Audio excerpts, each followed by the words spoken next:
Time for a BOAR-der wall? U.S. fears invasion of feral hogs from Canada National. Hello, my name's Elder, and welcome back to The Open Debate. If you're tuning in the evening, the afternoon, the morning, whenever it happens to be, we welcome you. Thank you for being here and tuning into this live event. So, if you couldn't tell by what the title of the video was, we are going to be covering the week in review. And therefore, if you are just checking out the week in review for the first time, on Fridays we like to go over a few different stories that have popped up throughout the week and discuss them in the chat, in the discussion below, and see how we feel about them. This is a place for open debate, open discussion, and to build a community of people who are like-minded and unlike-minded alike. If you would like to support the channel, you can donate through Super Chat. No, not through Super Chat, through Streamlabs. And you can have a message pop up on the screen, somewhat like this. It's just a fun... This is a test donation for $CA. Fun interactive way to get the community involved with the streams that we're having here live on YouTube. So, let's just get right into the stories. Also, there will be links to all that I just described in the chat below. But let's just get into the stories, guys. So, time for a BOAR-der wall. What are they talking about? This was actually brought up to me by a member of the Discord, saying that it was an interesting story to talk about, and so here we are talking about it here tonight. What is going on? What is happening? What are they talking about? What is going on? So, never turn your back on 30 to 50 feral hogs, especially if they're from Canada, because, you know, Canadian hogs are the worst. Wildlife officials in Montana are warning farmers to be on the lookout for an invasion of wild pigs from Saskatchewan and Alberta amid concerns that the porcine pests will spread disease to local livestock and tear up farmland. So there are 30 to 50 feral hogs. Or are there 30 to 50? Why 30 to 50 feral hogs have hijacked the U.S. gun reform debate? That could be an interesting read. Maybe we will look at that after. Feral hogs are encroaching on the state's northern border. An official with the U.S. Department of Agriculture's Wildlife Services Division told the Daily Interlake on Sunday. He said 8 mature pigs were spotted on the edge of Canadian territory this summer, just over the line from Lincoln County, Montana. That must be Montana. Wow. Only 8 mature pigs? What is this? This is causing an outroar? Wildlife Services, the Montana Invasive Species Council, the National Feral Swine Program, and Montana Fish, Wildlife and Parks say the pigs could do widespread damage. Just 8 feral pigs, apparently. Multiple say that if we were to design an invasive species that would do the most widespread damage, feral swine aren't too far off from being the perfect specimen. Dale Note, manager of the United States National Feral Swine Program, told the Daily Interlake it would be a disaster. So just these 8 mature pigs were spotted on the edge of Canadian territory this summer. So how many? So we don't actually know how many, but if there are just feral pigs migrating into U.S. territory, this could actually be a potential problem, apparently. Wild pigs are highly intelligent and will eat just about anything. They're also a growing problem in some parts of the world, including Canada. I live in Canada. I didn't know that wild pigs were a growing problem here. It's an interesting thought. I don't think they are where I am, but a recent study from the University of Saskatchewan described wild pigs as an ecological train wreck for the Canadian prairies. The study points out that pigs are not native to the area, and there are no natural predators to keep them under control. They're generalists, which means they can live anywhere, researcher Ruth Osham told Global News in May. They're omnivores, which means they can eat anything, and their reproductive rates are very high. So those combined add to why They're an invasive species in many places. The invasive animals are a mix of wild boar and domestic pigs that roam the prairies in groups. They prey on small animals, both in the wild and on domestic farms. They've also been known to spread diseases to domestic pigs meant for human consumption, which is not good, and also a good thought to think about if you're planning on going out and catching these wild boar, these wild pigs.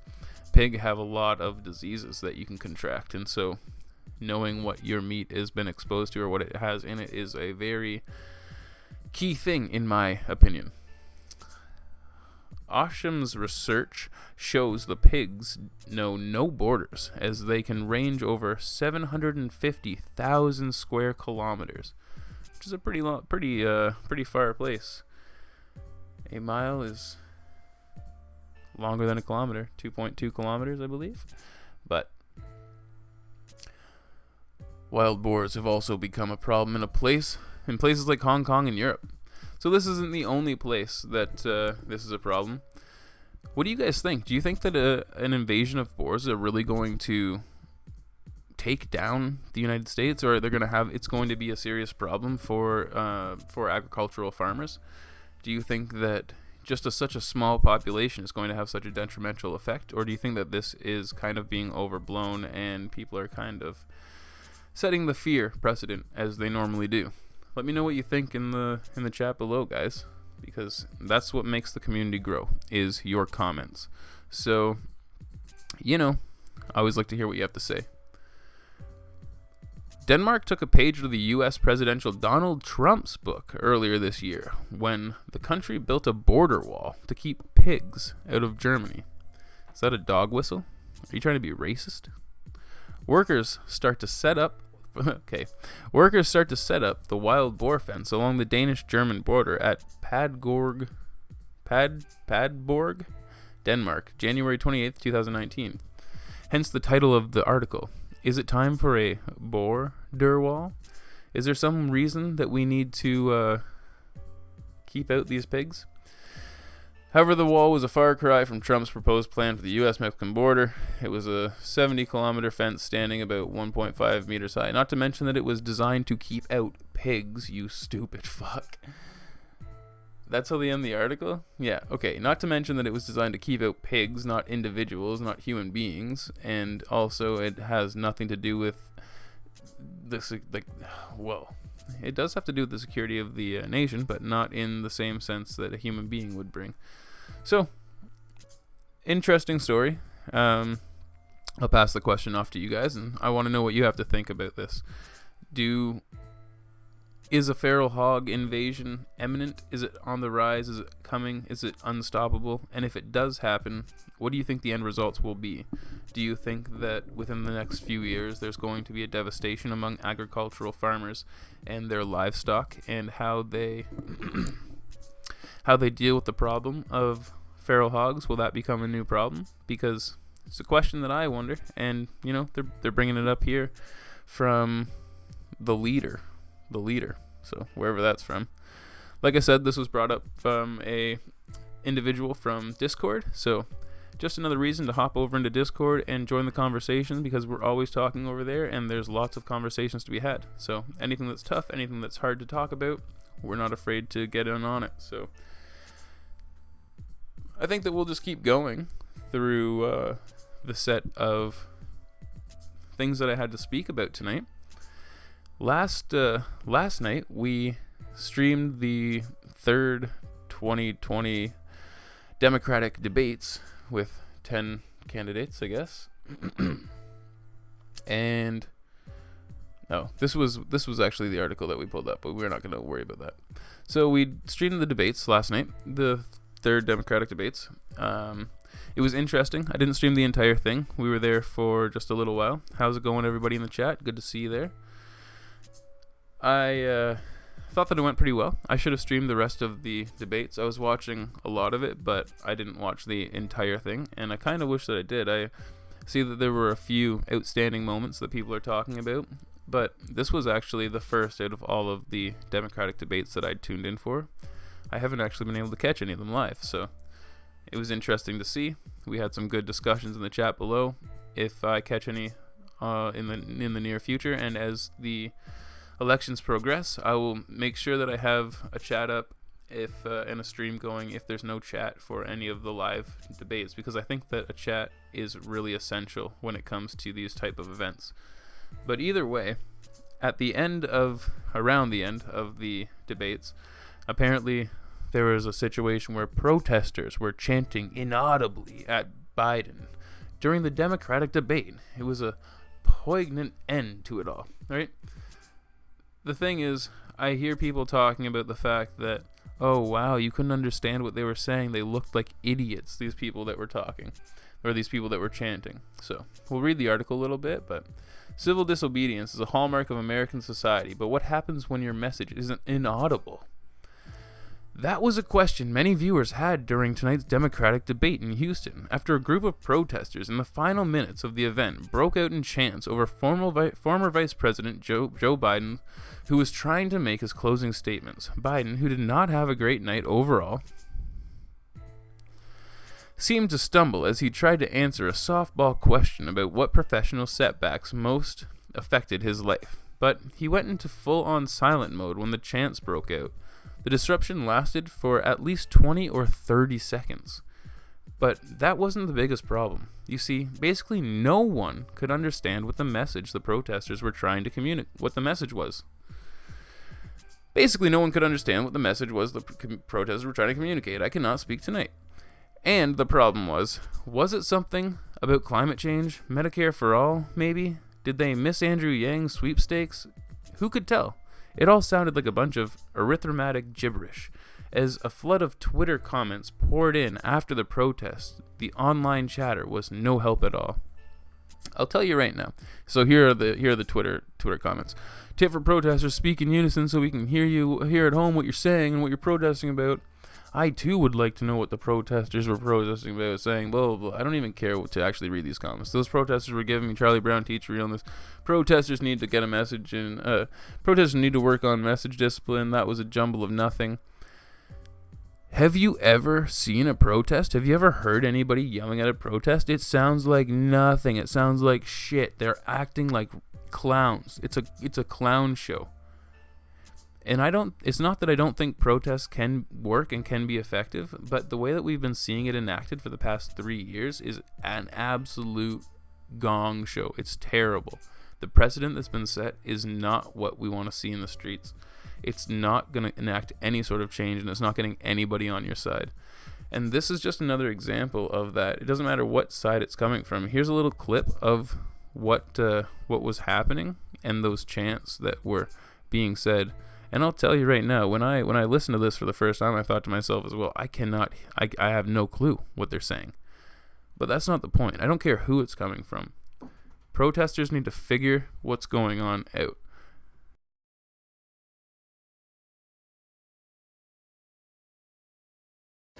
No president can succeed without resilience. Every president confronts crises, defeats, and mistakes.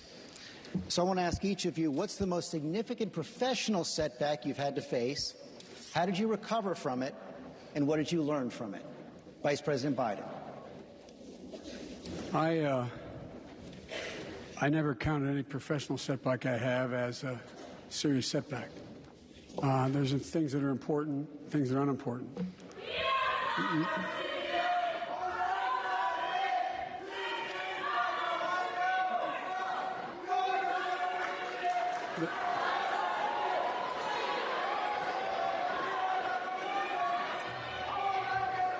We're going to clear the protesters now. Just 1 minute.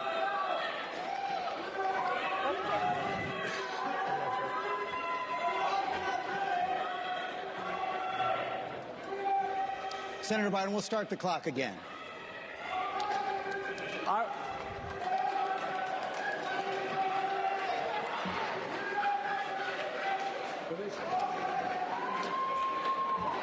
I'm sorry. We're sorry. Go ahead. And clip. And so, disrespectful, yes. Out of the ordinary from what we've seen from the past 3 years, no. Do I even know if those were left-wing or right-wing protesters? No, especially from what we've seen during the last little bit of how people are receiving these candidates. The left seems to protest themselves more than the right. The right isn't out here trying to shut anybody down. The right has their problems, and there are certain individuals that have extremist ideas that are underlined in maybe not so extreme ways to present them, I guess, but there's nobody in mind that's standing out to throw under the bus for that. I'm not throwing anybody under the bus. It's just generally what I've seen. And I'd love to hear what your thoughts are, and if you can just one thing that I would actually love, and a test that I have for everybody. So the week in reviews daily, or the week in reviews weekly task. So by the time we have a stream next week, I want one person, somebody who watches the stream, to send me a link. Go over to the Discord, hit me up in my email. There's links all over the place. You can find them in the about section, all over the place, and in the descriptions of these videos. Let me know. Show me racist people. Show me far right figureheads in the United States, people that are racist, people that are Nazis, people that are sexist, people that are promoting really bad ideas. I will call them out. Please give me their names. I've been looking for them. I want to find them. I'll call them out all day. But the mainstream media is promoting fear-mongering to the average individual each and every day. And I find that to be such a bigger problem than these, wherever they are, minor individuals who have hate in their hearts that aren't gaining traction, that don't have an audience to hear them and promote their ideas to. And so I think that the fear-mongering that's been happening throughout the United States in the past 3 years is a much bigger issue than sexism, racism, bigotedness, all of these terrible things, homophobia. That none of that is as big of a problem as fear-mongering is, as the divisiveness between American citizens and just individuals who live in Western society in general. It's something that I found to be true in my mind. So just let me know how you feel. I don't know if you do feel the same. Everybody lives in a different area, so we have different perspectives on what's going on. But personally, that's what I've seen. And yeah, I don't think that these protesters went about it the right way, and I would not have been. Well, if I was chanting in a crowd, I would definitely make sure that it was in unison, but I would most likely not be part of a group that was chanting in a crowd, because that's really just not where I'm at. That's where I was at in 2015. Like I've talked about in the past, I was a borderline black supremacist. I would have been one of those Tariq Nasheeds online, but my eyes were opened. I went out actively searching, and it's the way she goes sometimes. But throughout the debates last night, I noticed that Donald Trump's name was brought up quite a few times, and they're all running for the presidency, so it makes sense that they would also be talking about Donald Trump, but they should be focusing on their goals and their campaigns. I think that there isn't anyone, at least last night, that was talking that I could see that really stands a chance against Donald Trump.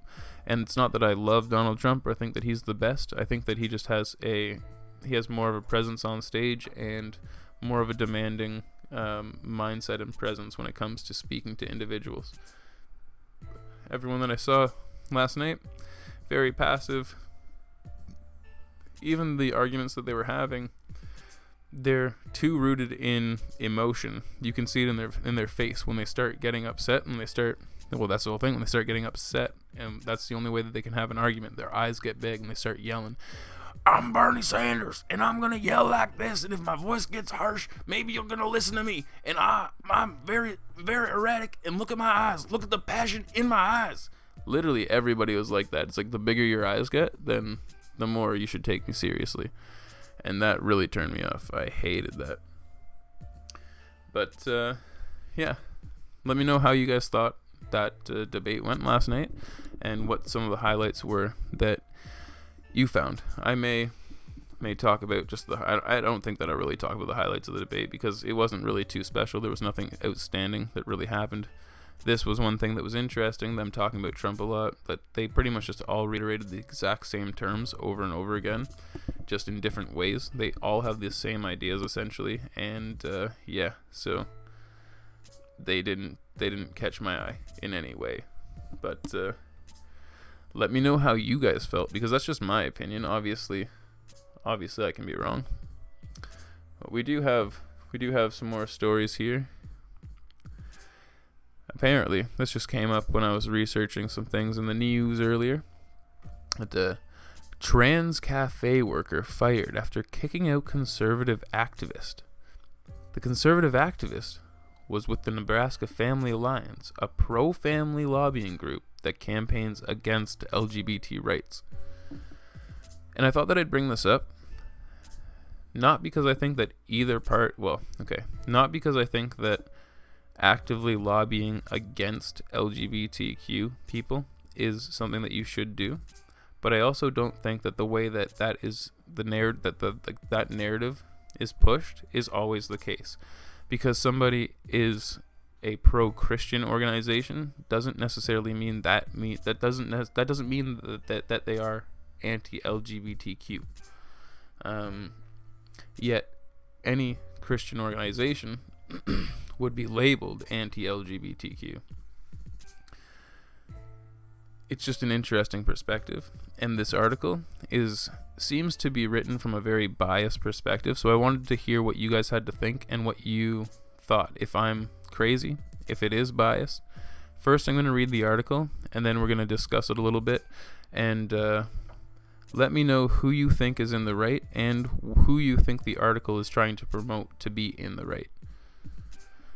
So, like I said, starts off, trans cafe worker fired after kicking out conservative activist. A transgender woman was fired from her job at a Nebraska coffee shop after telling a conservative activist that she wasn't welcome at the establishment. Natalie Weiss said she was working at Cultiva Espresso and Crepes in Lincoln on Wednesday when she spotted a familiar woman eating a crepe, Marilyn Sinek. So those two names are important. Sinek is a communications specialist at the Nebraska Family Alliance, a pro-life and pro-family lobbying organization that has campaigned against state legislation that would ban discrimination based on sexual orientation and gender identity, including an LGBTQ rights ordinance in Lincoln, the state's capital. Weiss had actively been working to pass the ordinance, which would protect lesbian, gay, bisexual, and transgender individuals in employment, public accommodations, and housing. As a canvas director for the Nebraska ACLU and Out Nebraska, a statewide LGBT advocacy organization, the ordinance was approved by the Lincoln City Council in 2012, but due to a subsequent petition from conservative groups, including the Nebraska Family Alliance, the ordinance could not be enacted without the majority vote from residents. Which means, if they didn't get it voted in, clearly the residents didn't want it voted in, which isn't the best situation, but they're talking about back in 2012. If they were going to do this again today, I guarantee the public reaction would probably be different. I think that it would be different. This month, Weiss took the public stance that the ordinance should not be voted on anytime soon because of the lack of public support and resource. A decision she called painful, but one that LGBTQ leaders, including Councilman James Michael Bowers, who was gay, and Councilwoman Sandra Washington, who was a lesbian, share. Based on our estimates, we need 250 canvassers knocking on doors 7 days a week for an 8-month minimum to see the ordinance pass, Weiss said. It took a toll on me to have to take that position, and it put me at odds with members of my community. According to Weiss, Sinek, this goes on for so long, but I'm going to read it just so that you get the idea of what I'm talking about. They talk about this woman's effort and push to get this ordinance done so much. Okay, let's go. According to Weiss, Sinek was a regular at Cultiva, which is owned and operated by LGBT employees. LGBTQ employees because the establishment is close to City Hall and the state capitol. Though it wasn't her first time seeing Sinek at the shop, Weiss said she had been dealing with her frustration with the ordnance stalemate and as well as recovering from a cold before the incident occurred on Wednesday. So she was sick, and she'd been dealing with it for a while. So it wasn't even her first time seeing her there, but she'd been dealing with it for a little while, and she had a cold. So come on, guys. Right there, sitting there, was the face of an organization that has been the source of a great deal of personal stress, Weiss told NBC News. Weiss said she called Sinek names, and she said to her, "I thought I recognized you." Okay, that's what she said. Weiss said she called Sinek's name and said to her, "I thought I recognized you. You should get the F out of here and never come back." So this is what she said to the woman. This is how she kicked her out. Weiss couldn't recall her exact phrasing, but noted that her words were vulgar. In a statement to NBC News, Sinek said that Weiss called her bigoted trash and that she was not effing wanted at the coffee shop. Sinek added that Weiss said if she came back, she would be refused service. Weiss said she understood that the interaction was unprofessional and that while she expected her... Weiss said that she understood that the interaction was unprofessional and that while she expected to be reprimanded by Cultiva's management, she was not expecting to be fired. She was not expecting to be fired by that at all. "We were told we were allowed to ask anyone who makes us feel uncomfortable and unsafe to leave. So I felt empowered to do what I did," Weiss said. The soft, unspoken caveat was that the people had to make us feel uncomfortable while we were working, not outside the shift. That's really, I don't think that's even the biggest deal. That is a big part of it, but it's in the way, I personally believe, that she said it. Either way, we'll continue. Weiss said her general manager received a phone call from upper management alerting him that Weiss was fired approximately a half hour after the incident. Jason Anderson, owner of the shop, wrote an email to NBC News that the incident was a regrettable situation on many levels. Groups like the Nebraska Family Alliance pose a direct threat to her life and to... Groups like the Nebraska Family Alliance pose a direct threat to her life and to the entire LGBTQ community, Anderson added.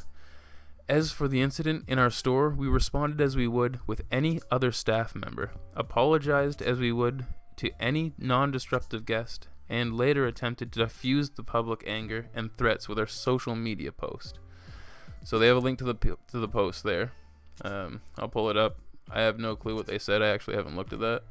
But both Weiss and Cultiva's management said they'd been fielding threatening phone calls, emails, and other messages in the aftermath of the incident. Weiss, whose passion is theater, said she felt forced to quit a local production of Macbeth because she was worried about putting the cast and crew's lives in danger.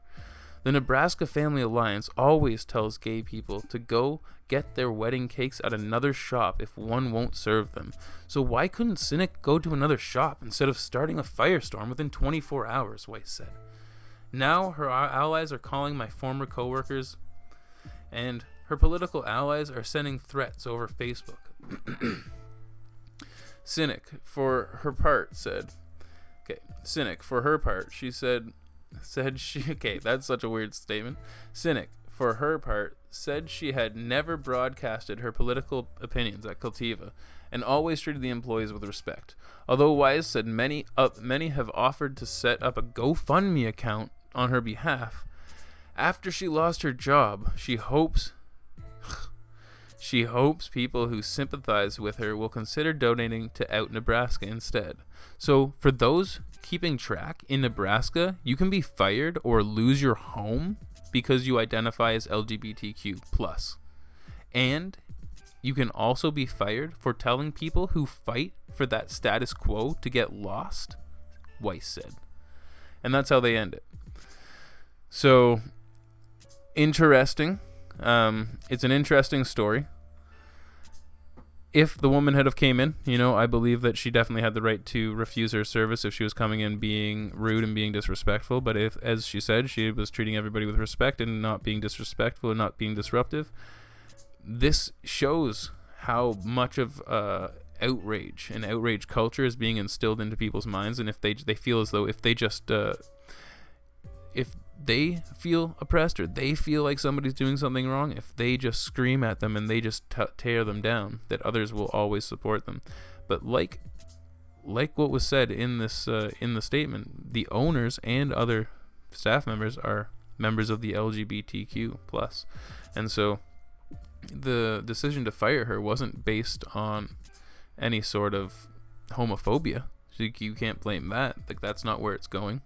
If they weren't members, if the owner and the other staff members weren't LGBTQ plus friendly, I guarantee the story here would be that the owners fired her because she was trans.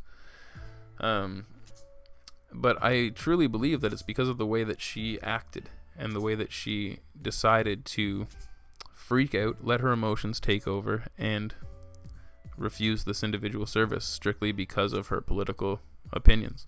She has the right to actively protest against what this woman wants, and even if you don't feel like it's right, she has the right to put forth the ideas, and other individuals can come forth, and that's what a democracy is. That's why we vote on laws and rules that we want in our society, because I don't know about you, but I'm not into living in a world where things are ruled by a dictator and there's somebody out there that just controls everything that I say and do, can say, can't say, am able to do, and not able to do, where I'm able to go, who I'm able to go there with. You know, we're moving into a pretty scary time, if you do ask me.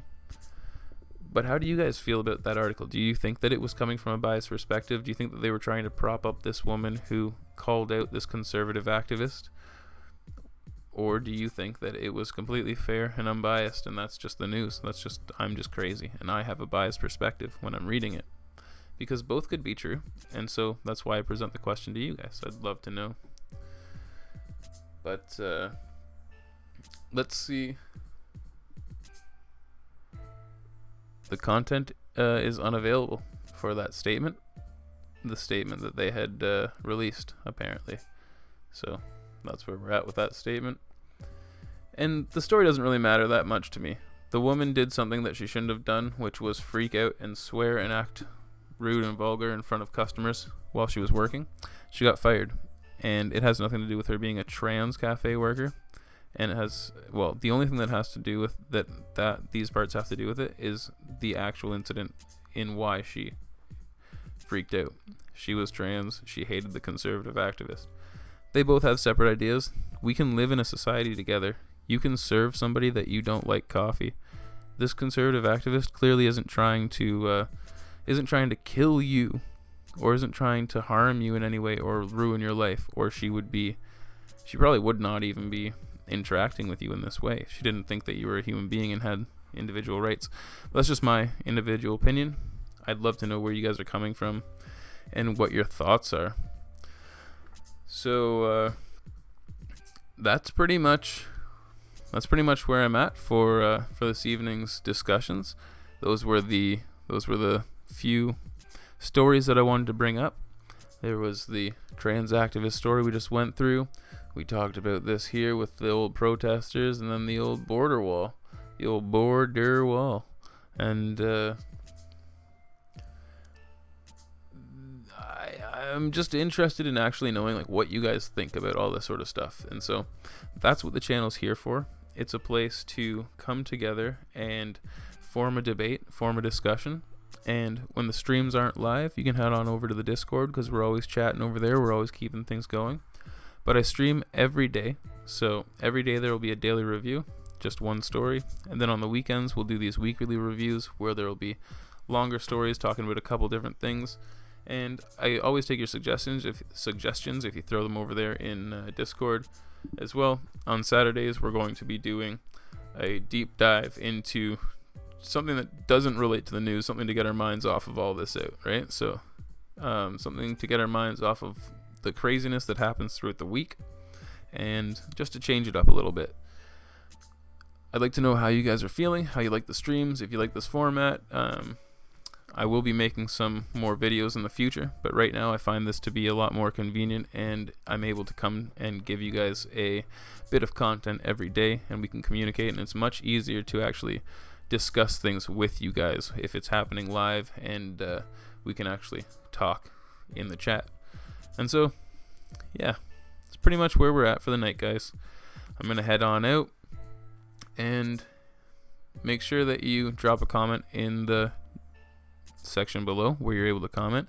Share the video if you are able to, and just hit that like button. All that sort of stuff makes the video a little bit more receptive to YouTube sharing it, even though I talk about pretty controversial topics, so I'm pretty sure my channel has been pretty shadow banned from the moment I started. But here I am talking, and I'll keep going, guys. With that being said, my name's Elder. It's been the Open Debate. Be your own hero, kids.